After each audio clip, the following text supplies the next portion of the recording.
You are now listening to The Unwavering, the movement dedicated to educating and empowering the brave men and women who have or are still serving our great nation. Before we start, I want to go ahead and introduce our cast. Hey everyone, I'm Dan, veteran of the United States Navy Submarine Force from 2012-2017. Hey guys, I'm Gerard Garcia, U.S. Air Force. Put in about 8 years. Hey, it's Ryan, 13 years now with the Air Force. Awesome. Hey, Ryan, thank you very much again for taking the time to come out and spend some time with us. This episode is pretty important, not just for people who are still currently in and not just veterans, but really for the civilian workforce as well. When I was thinking about the title of this episode, the one thing that came to mind was emperors versus generals. And what I mean by that is you have people who tend to lead as managers and people who lead as actual leaders. The emperor style may possibly micromanage you, but they're not necessarily going to inspire you. They're those individuals that are just going to dictate, hey, this is what gets done. They're more about the mission than the people. On the other hand, you have the generals or the leaders who are more concerned with the people and what they bring to the table, because they realized over time that if you empower your workforce, they're actually going to work harder than if you just issue orders.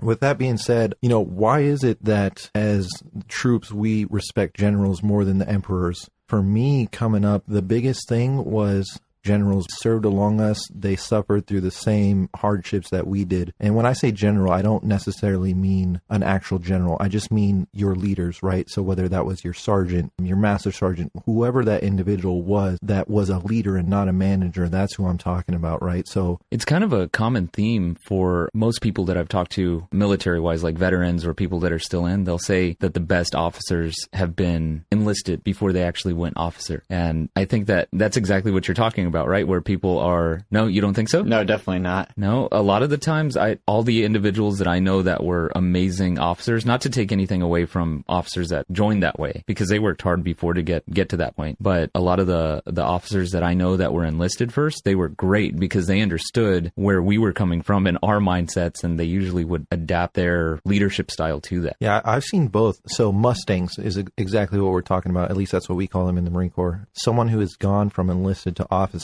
And I've seen both, to be completely honest. So I'm not specifically talking about just the officers, but yeah, I think you're right. I think for a good majority of the ones that I worked alongside, those ones that did have experience and had to come up through the ranks on the enlisted side of the house, they were definitely a lot more humble, approachable, and personable. Those were the people that you can talk to and say, hey, sir, this is what I'm thinking. And they would actually hear you out. They may not always agree with you, but they would, at least from my experience, give you an opportunity to explain yourself. Like someone you can relate to. Yeah, exactly. And, it may not be the same. I had, other Mustangs that I'm like, dude, you completely forgot where you came from. They were just... I guess that's easy to do as well. Yeah. It's kind of like money. Some people get rich and forget where they came from. On the topic of being able to relate, I had two different captains while I was on board the submarine. One of them I could relate to. He was great. He was always there talking with the guys, seeing how the day was going, what they were doing, and just being really personable. And I would have followed that guy anywhere, died for him. Another captain I had, I was on board with him for over a year. I probably only said a dozen words to him. He thought he was far superior to me, and so I was like, I'm not doing anything for this guy. He thinks he's a hot shot, and you know what? Let him prove it himself. Be a hot shot. That's a huge thing. Myself working with really senior individuals, some officers and some general officers, the biggest thing that I took away, I had one mentor who his biggest thing was NCOs being the backbone of the Marine Corps. And he always told me, if you lead by taking care of your people, the mission will always be taken care of. And that's one thing that I've always taken, whether it's during my time in the military or even now that I'm a civilian. I always keep that concept in my mind. And he said, Marines first, mission always. The more time and effort you put into understanding your workforce, their capabilities and their ambitions, you don't just treat them as a number or a worker. You actually help them work towards their goals and treat them like family. The harder they're going to work for you. And it's beneficial to both parties. You're helping them. You're building a genuine relationship. And in turn, they're busting their ass for you because you're a person that inspires them and actually gives a shit about them. You know what I mean? For my personal thoughts on manager versus leader, I think really each manager has to have some level of leadership. And when you look at a manager that's also an effective leader, is going to be an amazing manager. A manager with no leadership skills is going to be a terrible manager. A way I like to view it is that that's that person's influence, and that can be manifested in a lot of different ways. They could be the technical expert. They could be the charismatic leader. They could be a bunch of different things.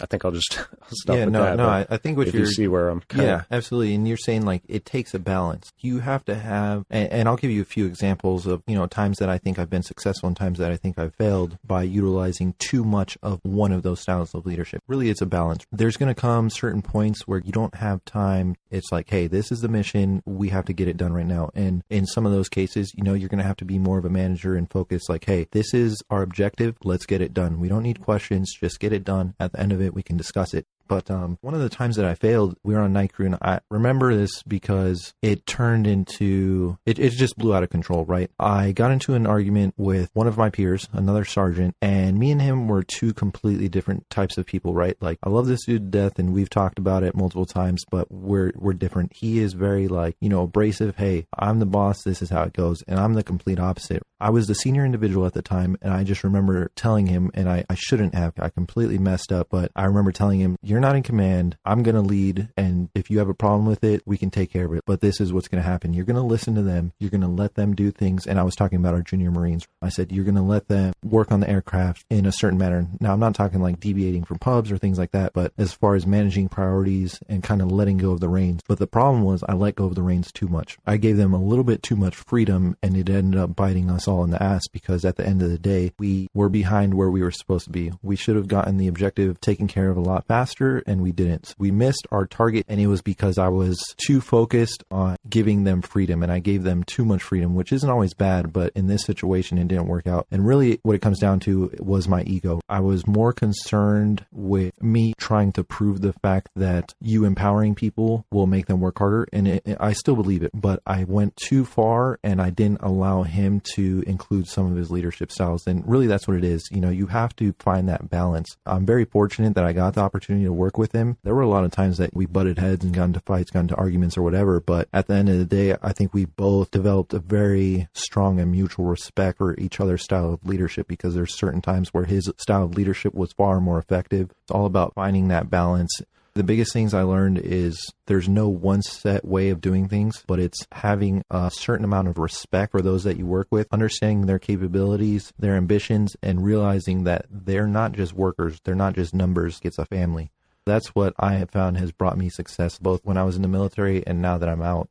I don't know if you guys have similar experiences or you guys have seen things that have been beneficial, but I'd definitely like to hear them and share them with the audience. I think there is definitely a balance. You hit the nail on the head when you said that, making sure that there is some type of balance, because we're entrusted as military members, especially at a very young age a lot of the times, where you're still trying to figure out your job, you're still trying to figure out your style of leadership. You have to have some type of oversight as well. If you sit there and just kind of let everybody do whatever they want, you end up with exactly what you were saying. That was a really valuable lesson for not only you, but I'm assuming for your guys as well. Yeah, I think all of us kind of walked away from it learning like maybe the right intention was there, but it failed. And at the end of the day, like, I have no problem admitting when I fail. And if someone has a better style of doing things, or I need to be corrected and put in my place, so be it. It's not going to hurt my feelings. It's just going to make all of us better. But yeah, absolutely. One of the characteristics that I've noticed in a good leader that I actually learned in the military is when a leader has the capability of admitting when he's wrong. So many times you'll see somebody going down a path saying, this is the thing to do, this is the thing to do. And to everybody, it's so obvious that it's not, it's wrong. And even the individual who's saying that's the thing to do recognizes it's not. And because they don't want to appear weak, they just stick with it. And I've noticed when you can admit that you're wrong, when you can accept that you're not perfect, is huge for becoming a better leader, because then everyone else is around you supporting you and saying, hey, let's go this way, and listen to your guys instead of just leading them the wrong path.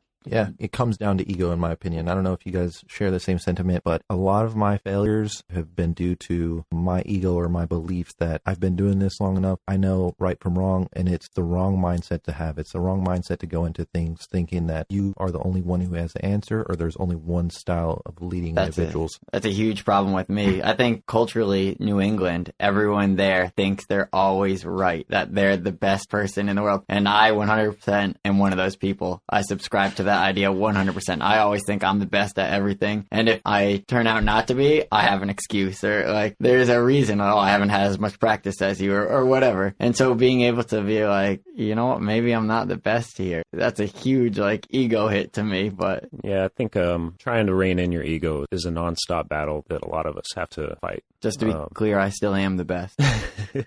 Debatable, my man. Debatable.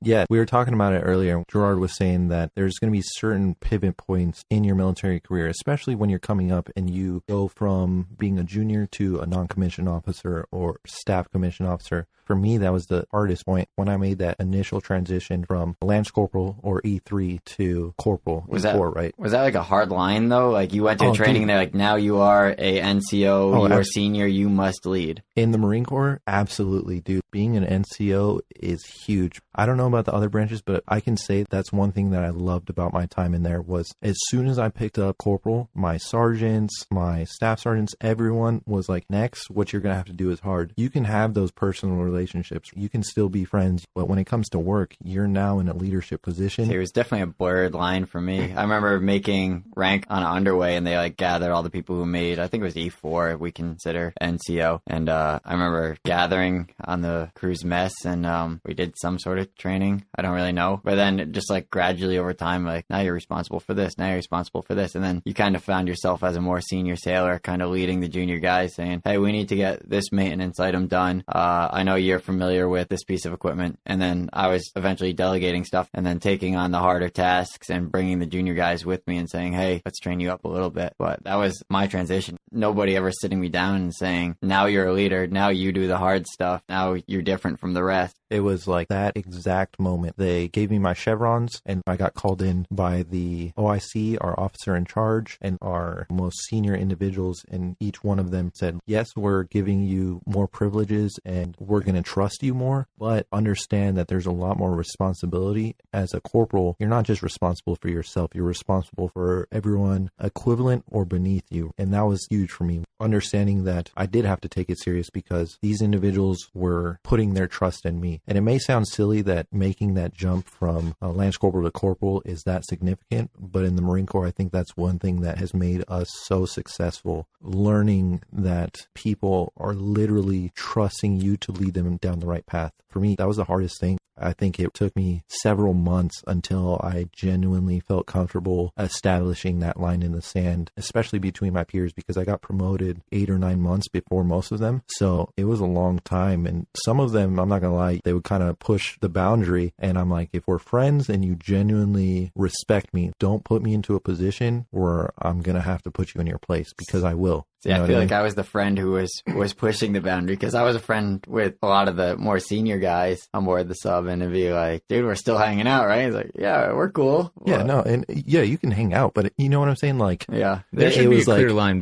between your professional life and then your personal life. Exactly. I've always said that. Like, what I used to say is when I was counseling somebody or actually speaking to somebody, I'd say, this is Sergeant Garcia talking compared to this is just Gerard talking. Like, take this as a friendly thing, you know. I'd just start yelling. There's a line right in the middle there. I'd literally say that. I'd be like, hey, start getting yourself into that professional mindset, because this is business now. Realize that there is a line there that needs to be drawn. Work and play. Yeah, absolutely. Yeah, exactly. And I think that's one thing that has helped a lot of us, especially when you make that transition. For myself into the aerospace industry, I'm oftentimes one of the younger individuals. So right off the bat, it's like, who's this young kid? Like, what experience does he bring to the table? And I think me at such an early age, understanding how to handle that pressure, how to communicate and work with different individuals, different attitudes, different mindsets has helped me be successful. Now, looking back on it, I'm like, that's one of the greatest things that the Marine Corps has ever done for me, was teaching me when to be professional and when we could be friends. See, and I'm dealing with that now at my current position. I was a technician, and I moved pretty recently to a quality assurance position where now I'm watching the guys turn the wrench and telling them they're doing it right or they're doing it wrong and having to check them. And a lot of them still want to be buddy-buddy and say stupid stuff while we're working and try to mess around. And I kind of have to draw that line now and say, hey, man,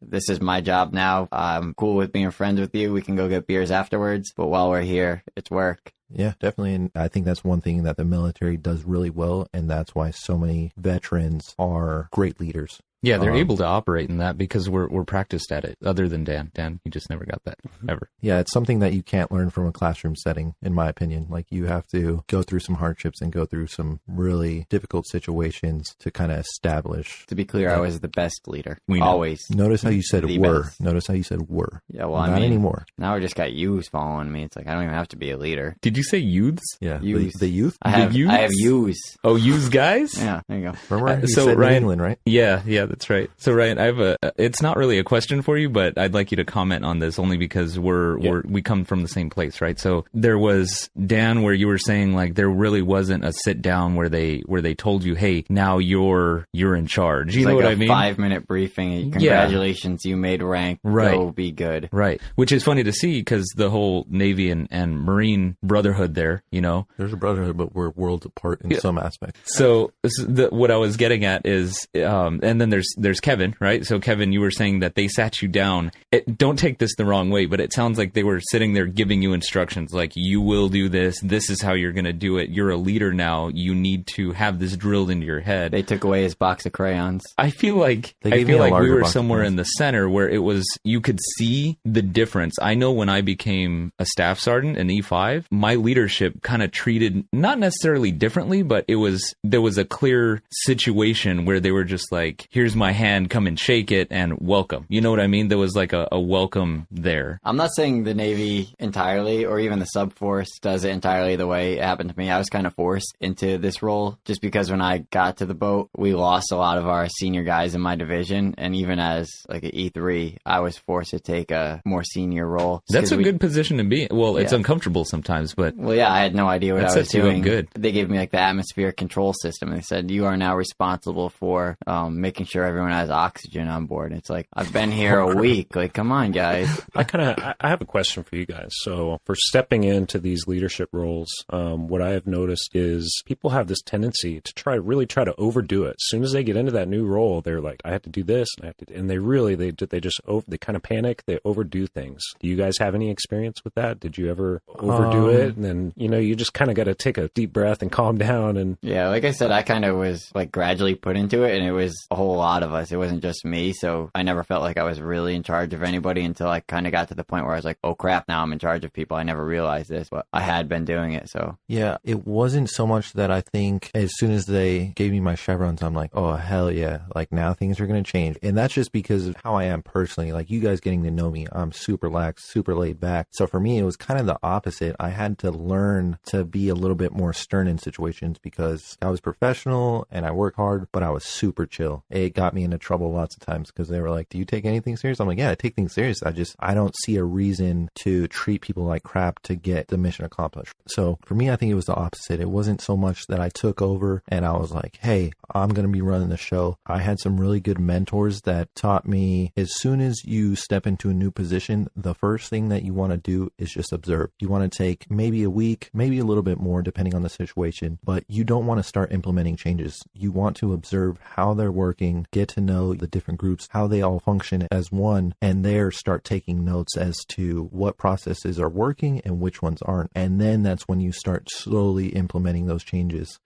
The mentors that I looked up to, when they would take over our squadron or our avionics division, that's what they did. The first week, maybe even 2 weeks, they didn't make any changes. They just let us do our thing and watched. And then they were like, hey, this is who I am. This is what I bring to the table. And they kind of just sat us down and did a really good job of saying, over time, this is what I've noticed. But if you get someone who just jumps in there and is just super abrasive and is like, hey, I have all this experience under my belt, this is how we're going to do it, no one's going to be receptive to that. So that's my experience. For all you guys listening, just give it a week, stand back and just let everyone keep doing their thing unless, it comes down to safety, things like that once we start getting into serious topics. But give it some time, take notes, and then say, hey, this is what I've noticed. How do you guys think we can approach it? These are my thoughts. Yeah, and that's kind of a common approach to problem solving is that you spend 95% of the time thinking about the problem, and then the solution should pretty much reveal itself at that point. Absolutely. Garcia, what are your thoughts on this? You and I are very similar, both pretty laid back. I don't think I had that mindset where I felt like I had this new power. I kind of felt like I had a new obligation, though. The obligation to try and succeed as much as I can. But like you said, you have to throttle back at a certain point. That's kind of a trend that I've noticed through my life is I'll hit something really, really hard and it'll be to the point where I'm beating my head against a wall and I'm not really getting anywhere with it. And I think that was one of those situations where I got into that role, especially because that was right about the time that I got into the QA world. And there was a lot of moral decisions that I had to make working with individuals that not only am I of another rank now, but also the fact that I was kind of the police as QA. What we say is,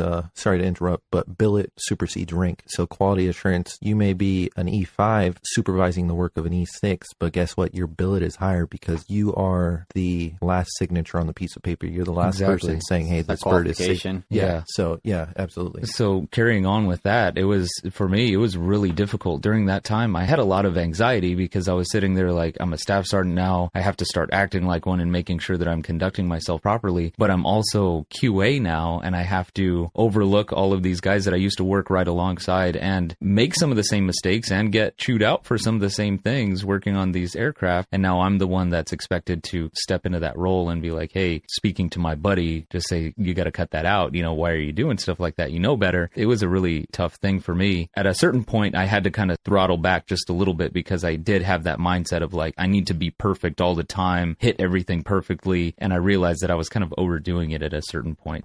There was actually a situation where I chewed somebody out for something that they didn't do wrong. Like, there was nothing that they did wrong. I thought that they did because of pulling from my past at another base. And I felt so bad. As soon as I found out that I was wrong, I ran back out to the plane and I was like, I owe you an apology. That was the first thing that came out of my mouth. And I said, I just chewed you out really bad over something that you didn't even do wrong. I thought that it was an unsafe condition, so that's why I reacted that way. But I'm sorry. You know what I mean? And that's when I started realizing, yeah, I need to start thinking before I just react. Yep. Especially when it comes to aviation, it's just my experience. You're so quick to react because you're so concerned about other people's lives. You thought it was an unsafe condition, so without hesitation, you weren't just going to allow that flight to go out there. Because if you let it slide or you're like, oh, I'm not sure if it is good or if it is bad, I'll just take a risk. Hell no, that's not what you're supposed to do, especially being quality assurance. You're the person who says, you know what, there's kind of a gray area. Let me stop. Let me take a pause. Right. Get the facts, and then we'll go from there. So that's really, really good point.